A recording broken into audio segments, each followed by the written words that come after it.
Recently, we've come across another committee's come across a problem on looking into the privatisation of public spaces. There's real frustration over a lack of linked data on the ownership of public spaces. The National Land Gazetteer collects information from councils but charges for it, and the Land Registry also charges, and you have these two sets of incomplete but overlapping data, both of which is charged for. Why is that data not actually brought together in the public domain and freely available? I also find it's not just the committee work as an elected member that I find that getting hold of data is absolutely crucial. It's also a lot of the individual work from either from assembly members or from councillors. A lot of the formal questions that we put tend to be about trying to get hold of data. I mean, obviously, I would say a fair number of the questions that we table are about specific problems or about wider policy issues and so on. But I'd say around a third of the questions that members table, both in my experience at Lewisham Council and in the London Assembly, relate to the to trying to get hold of data. And this morning, I just printed off the latest batch of questions at the last Lewisham Council meeting, and just looking at a few of these. So many of these from councillors of all parties are asking for information on data. How many letters have been received and how many people have signed petitions against the closure of 5 Lewisham libraries? Please list all direct government grants to the council that have been eliminated since May the 5th, 2010. Please give the year and debtor figures for each of the years since 2001, broken down between council tax, housing rents, commercial rents, etc.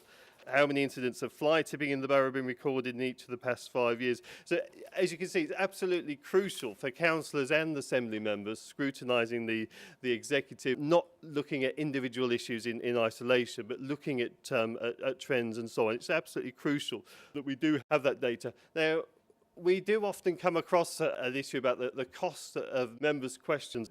It costs £300 to answer each member's question, and we're told that we're constantly tabling too many questions and so on. If data was more freely available, we probably wouldn't need to be asking as many questions. And maybe we need to be thinking about moving away from the idea that we have armies and armies of civil servants and council officers dealing with bespoke requests for freedom of information and putting together bespoke responses for very specific requests for freedom of information, members' questions and so on.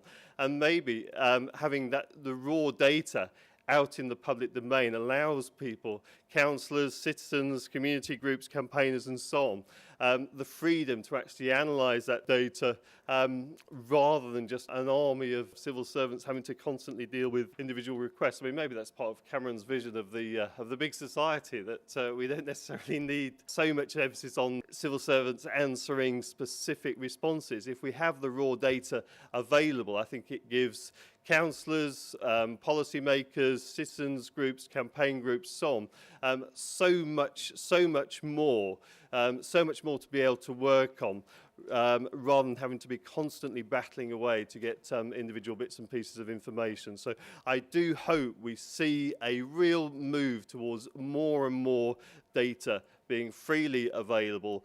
Really welcome the move that's been taking place in London with the data store, but we've got much further to go.